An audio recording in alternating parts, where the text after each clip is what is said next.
Hi everyone, Ben here. I'm in our new space called Primary Colors. It is a restaurant and cafe that we're super excited about. And it might get a little noisy because we're making delicious food, but I'm super happy to be here. Let us go back to 1996. Michael Jordan left basketball and decided to join a previously unknown sport called baseball. The movie was Space Jam. Fast forward to 2000. Mario, an Italian plumber, left the field of plumbing and decided to play tennis, suddenly opening up this sport to the entire world. Fast forward again to 2022, and Morgan Eckroth, the TikTok superstar, decided to compete. Now, they had competed many times before, but I think this is actually really groundbreaking because it brought such a bigger spotlight on our industry and brought in people that previously had never really thought or heard about barista competitions. So I think it was really amazing. They had massive amount of pressure on their shoulders, being as famous as they are, coming from the United States, which has always performed really well, and also coming from Onyx, which is just an amazing company that's had many competitions. So being the Michael Mario, or the Jordan Mario of our time, I am so excited to watch this presentation and to break down their performance. Time. Hello, judges. My name is Morgan Eckroth from Onyx Coffee Labs, and it's an honor to be representing the United States. Now, today we'll be experiencing a journey through time, not simply looking to our future, but also to our past. Let's get started. Now, 2 years ago, hospitality and specialty coffee faced an extinction. Where once coffee functioned as a canvas that fostered relationships and excellence, it changed. Service in coffee became sterile and efficient. And yet 2 years later, as we stubbornly press forward as an industry, facing what we lost is unavoidable. We're chasing progress while looking over our shoulders at what once was. Now, today, judges, I want to challenge you that our future can be found in the past, through a renewal of coffee, connection, and resilience. Now, at this time, I'm preparing the shots and then chilling them for your later signature beverage. So in the meantime, settle back and relax. We'll be continuing shortly. So I really like this intro. To me, it's very different than Anthony's, who got first. Anthony's was very specific. It was about a particular coffee, a particular producer, really technique driven, and in this case it's a much more global idea. It's not as specific, but it carries these big ideas which I think are really powerful and really interesting. To me, it also shows that you can have many different approaches to a barista competition and succeed, which I think should encourage anyone, whether you have really big dreams and ideas like this presentation, or you're more technical and focused on minutia like Anthony. There is sort of something for everyone in this. Another thing that I think is really interesting is I find that both the theme and the presentation style is similar to Andrea Allen, who competed in the previous year. And it makes me wonder if there's sort of this Onyx signature style, like maybe it comes from them all sharing the same ideas and that's what brought them together. Maybe it's a coach that is getting them to speak this way. It might just be random, but I would love to see in the future where like whether it's a country or a company, where their style is so unique that you can just identify like that is how Onyx competes. In the same way that like a certain restaurant group might have a certain style of food, or like there's famous recording studios that had a particular sound.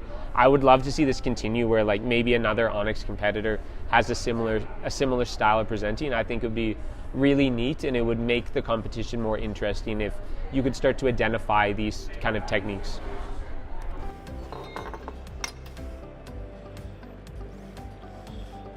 I'd like you to also note those menus in front of you. They have information about your later coffees and courses.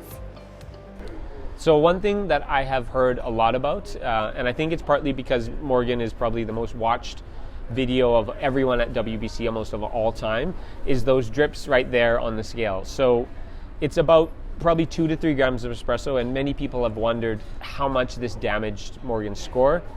It really doesn't do that much. It's only a few grams going into the signature drink, so it's not really going to affect the taste. It is in the final round. So in the first 2 rounds, you have a technical judge. They score you from 0 to 71, and so you have 71 points available. So if you dripped in the first round, you might lose like 3 to 4 points.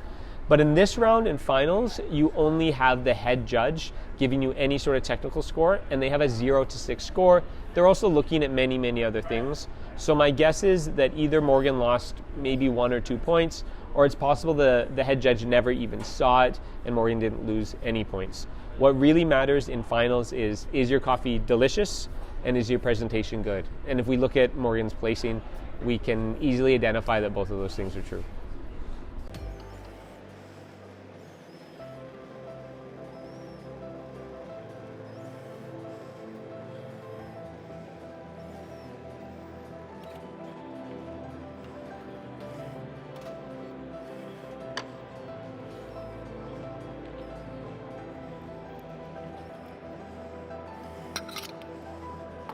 So, let's continue. We're starting our time today with a coffee that has faced an extinction of its own. Eugenoides, one of the parents of Arabica. This incredibly unique coffee that helped form our modern expectation for coffee was once nearly lost. Forgotten to time before the Holguin family at Finca Immaculata resurrected the species in a lab.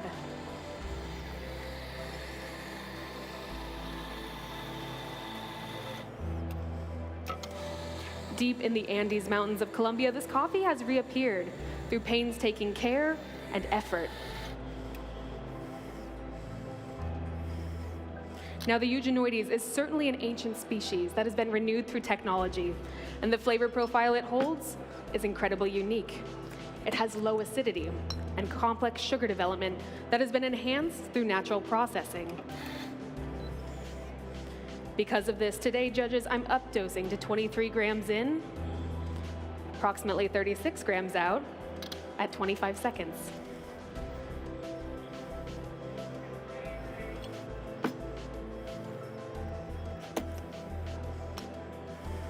So some really interesting stuff here. If you watch all 3 courses, Morgan both grinds, tamps, and extracts the coffee in completely different ways. I think it's super interesting.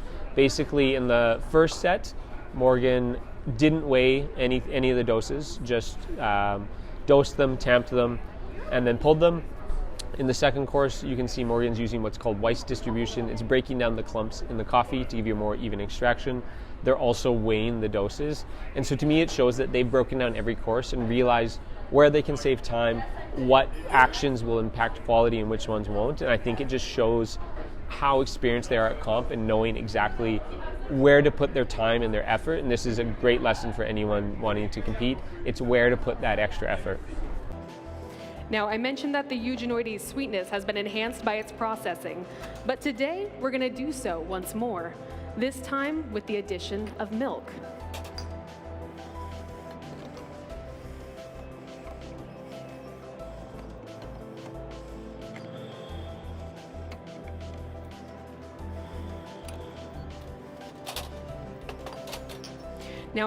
Now something really interesting here that also seems like an Onyx signature style.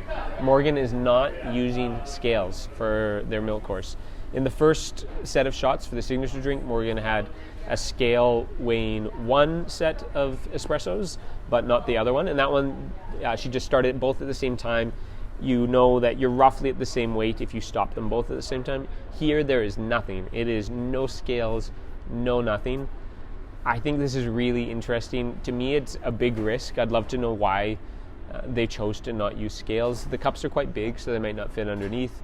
But it also shows to me that they know the coffee so well that they know exactly what it will taste like and sort of how it runs. It also means to me that this coffee is very consistent in its flavor profile, in that even if it's extracted a bit different, it's still going to give you those same notes, which means they chose their coffee really, really well. To me, this would really freak me out if I had to be on stage and not have a scale. So kudos to Morgan for rocking it without one. Using freeze distilled milk today. It's whole milk that has been frozen and then distilled down to 30% in order to capitalize on the rich and creamy texture you'll experience in the final beverage.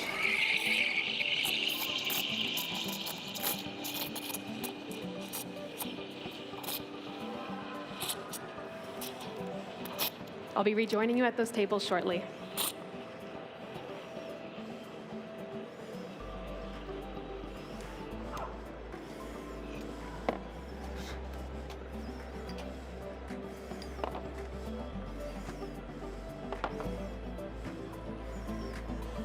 Now in this pairing, the fats in the milk and the sugars found in the Eugenoides come together to create unique confectionery calls. In the drink, you will taste creme brulee. You'll taste yellow cake batter and melted chocolate ice cream. Lastly, you'll taste praline. This is caramelized butter, sugar, vanilla, and salted nuts. So these calls are actually very similar to the calls Andrea Allen used in the previous WBC. I think this also shows a really great strategy. They're using Eugenoides, which Andrea used before, from the same producer. They roasted it probably in the same way, and I think there's something really smart where you can know that those notes did well in previous years. So yellow cake batter, I've never had yellow cake batter, but I'm guessing that note worked really well because they used it in previous years. I think it also shows that it's totally fine to come back with a coffee again, because you can have a new perspective and a new take on that coffee. So if you have a producer whose coffee you love, but you feel like you should switch just for the sake of switching, I don't think you need to do it. I think you should just stay with the coffee you love, especially if you got feedback from judges before. It is better to stick with something you know than to switch to something where you don't have that feedback and that sort of base of knowledge to build on.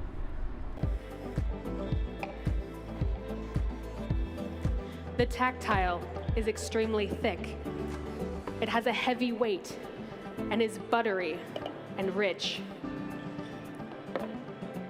It has a coating finish like white chocolate.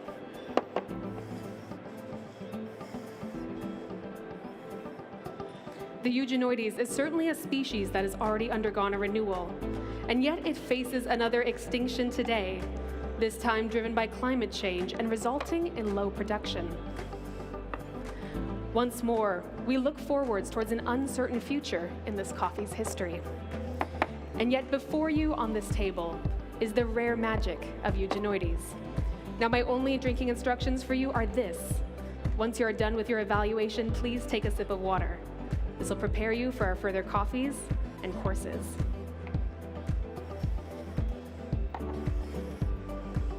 Thank you and enjoy.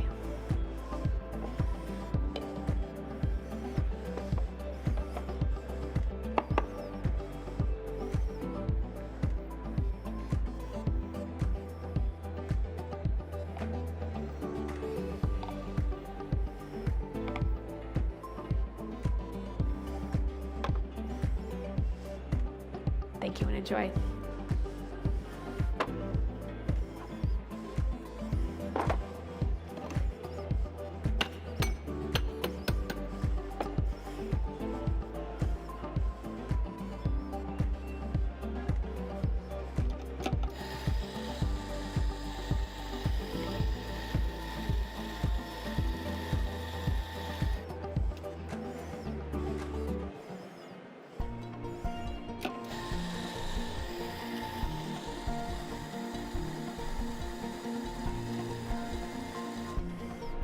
Now, extinction is not something that the Eugenoides faces alone.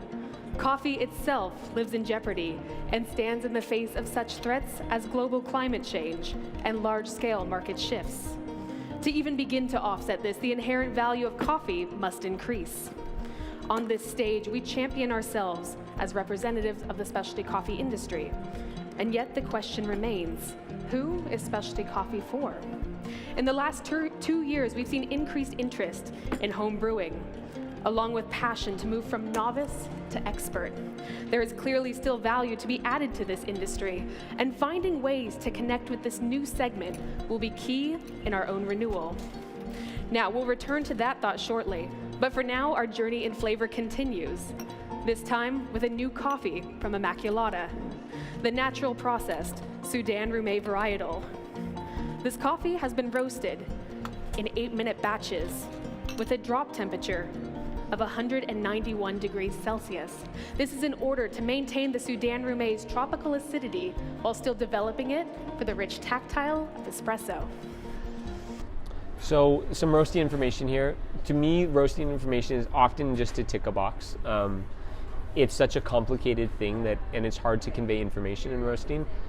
Often on the judge's score sheet, you'll see them have like a list of what they kind of want to see. They want to see some stuff about origin, they want to know about brewing, and they want to know about roasting. You can still have a winning presentation that does not contain roasting, but it's kind of a good safeguard to have even a little comment on it. So I feel like here Morgan is ticking that box, saying, I know things about roasting, I understand how this coffee was roasted, just to give any judges that might have that on their score sheet the ability to check it off and say, okay, they covered this, I know that they've covered roasting, we can move on to something else. And if you look at most presentations that have done well, they usually have like a small comment on roasting, so it's never a bad idea to fit a couple sentences in. I've dosed in 18.2 grams. We're gonna have a yield of 40 grams at 25 seconds.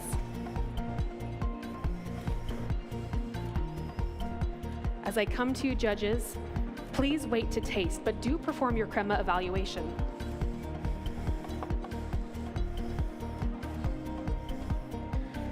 The aroma of this espresso is floral botanicals.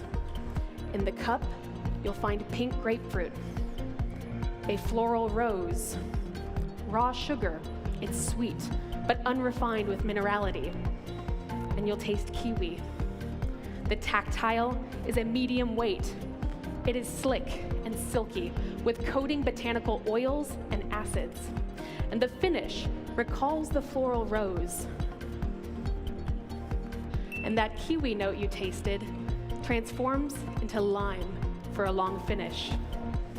Now, as I come around and stir your espressos, I ask that you turn your attention to the screens in front of you. In our efforts to renew as a competition and as an industry, we are armed with new tools and technologies.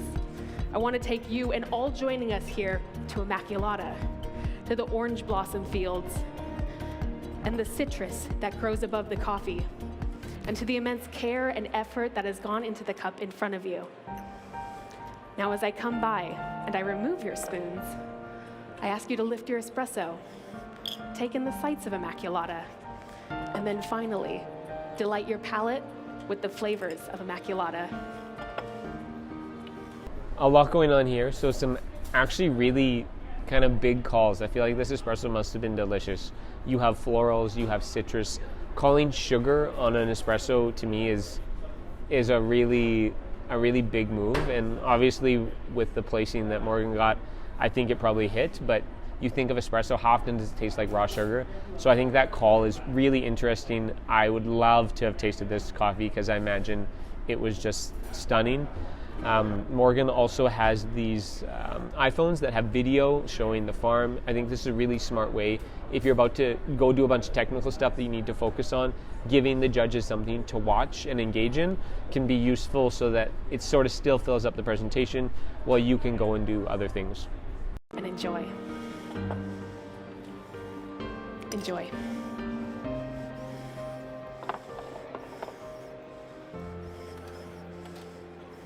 You can see that Morgan bussed all the spoons themselves for the judges. This is something similar that Andrea Allen did as well. So to me, this is totally an Onyx thing. To me, it comes back to their idea of connection and hospitality. They're really big on this.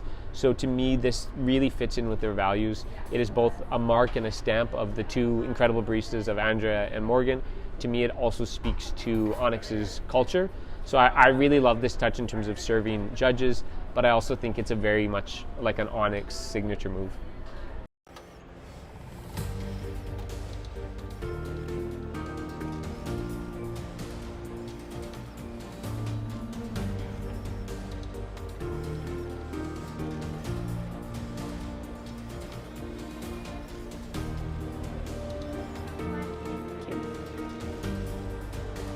We will continue to face further extinctions as an industry, cracks that seek to splinter and weaken us. It is inevitable, this cycle of loss and renewal. And yet if there is one thing we can look back to and hold on to, it is human resilience. It's the barista who holds tenderness and empathy in the face of industry-wide chaos. And it's the producer who cultivates precious varietals in the face of global climate change. It is a deep and stubborn determination that keeps us marching forward. Our final beverage today is honoring our evolution while celebrating our past. We have 80 grams of the Sudan Rume espresso, chilled. And then taking from the rich agriculture surrounding this coffee, 30 grams of lulo juice, Lulo is a lemon-like citrus native to Colombia. A really smart choice of ingredients here. So lulo is a Colombian fruit. It's in some other countries as well. It's very tropical.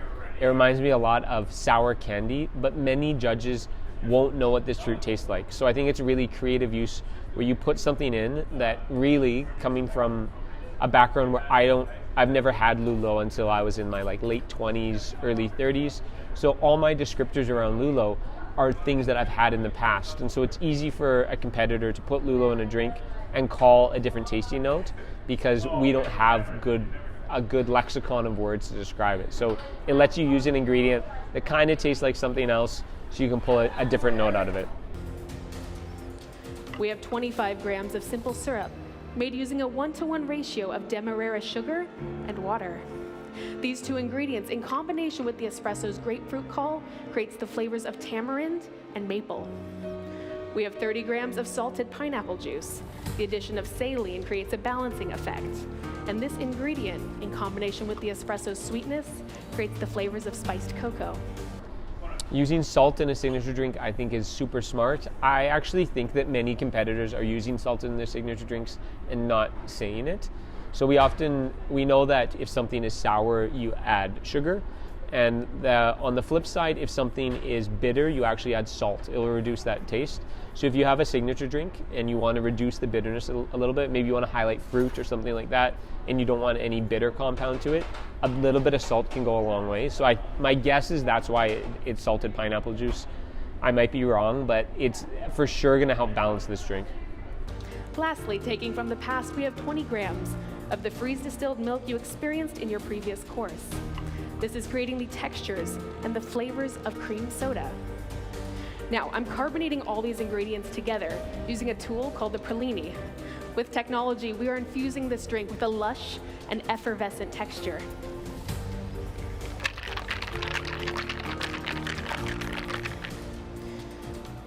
Now, I'll be coming around to each of you shortly and removing those cups that have been left in front of you.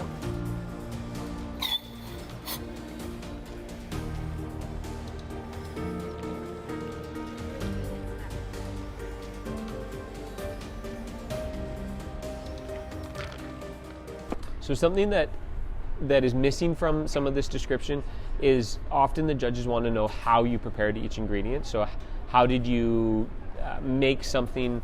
How did you create an ingredient? So Morgan hasn't covered this. To me, maybe they lost a few points on this, but the other thing that often happens is if the drink is so good that it just makes sense to the judge, sometimes you can get away with not having as much information of it. In my experience, the times where the judges have really come after me and said, why this ingredient with this coffee, how did you prepare it, was when the drink didn't really make sense in the cup, and so they wanted to understand more of it. My guess here is that maybe Morgan lost a couple points in not describing everything, but also that this drink just made sense in the cup, and the judges recognized it on the score sheet with that.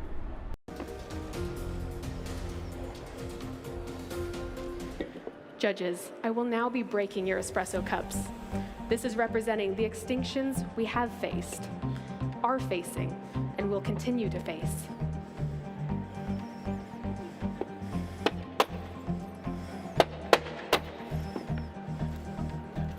In times of upheaval, are we as an industry ready to emerge and expand or constrict?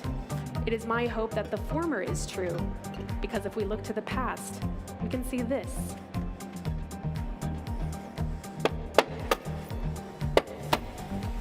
Coffee itself has survived through continual renewal, and so will we.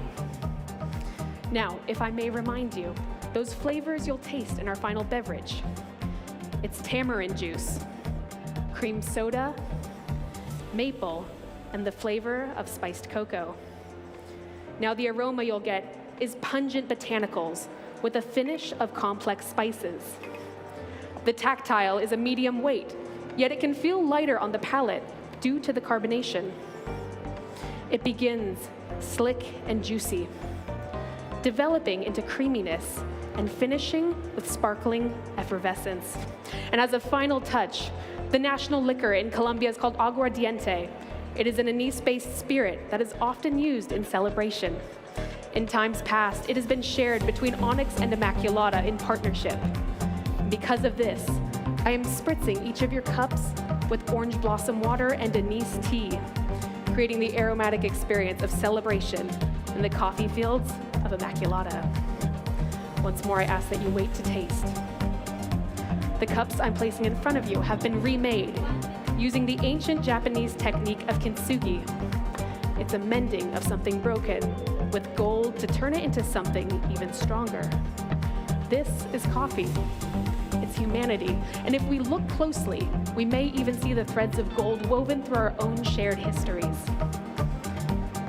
So something really big here to learn from is what Morgan just did. So Morgan took the espresso cups that were from the espresso service and broke them in front of all the judges, and then brought out for the signature drink cup that had been broken and is mended with gold. And I think that this is something that's really hard to do well, where you can find something that works in your presentation that does not require an explanation, where a judge can watch it and understand the concept behind it. I think this is really powerful on the WBC stage because it transcends language. And often I think when you have a really technical presentation, when you're trying to talk about big ideas and you're nervous and it's loud and the judge is distracted, they might miss things. They might miss the main concept, and they understand things but they don't feel the thing. And I think that's a big thing, that the judges need to feel something to get those really high scores. And so I think this really simple thing of breaking something and then bringing it back and showing it remade, I feel like that probably transcended language for a lot of judges in all the rounds. If you look at Morgan's scores, she actually had the most consistent scores of any competitor at the WBC, never going below third. So she placed third, second, and first in varying rounds. And so I think that, to me, that shows that the message carried through and the coffee carried through every single course, every single round. And I think these ideas, if you can find one, you will have a really great presentation that is super memorable and a lot of people connect with. Now, judges, as we part ways for today, I leave you with this. Take a deep breath and look forward to what is broken. Finally, sip from what has been remade. It has been an honor spending this time and serving you. Thank you so much.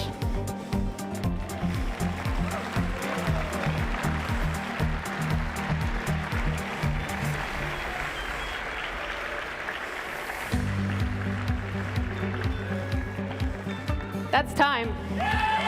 So super well paced. Morgan has about 7 seconds left, but really could have had more. It shows how much they've practiced, that they know all their pacings. One of the things that you often see in presentations is people will start really fast. I do this all the time. I'll start really fast because I'm nervous. I'll go over time. By the time I hit like 10 minutes, I know I'm okay, and then I'll slow my pace. Morgan's pacing the entire time was like a metronome, which is super impressive. It shows not only how good they are at managing their nerves, but also that they've done this presentation many, many times. I think there's some other things to note that are, to me, really encouraging to baristas around the world.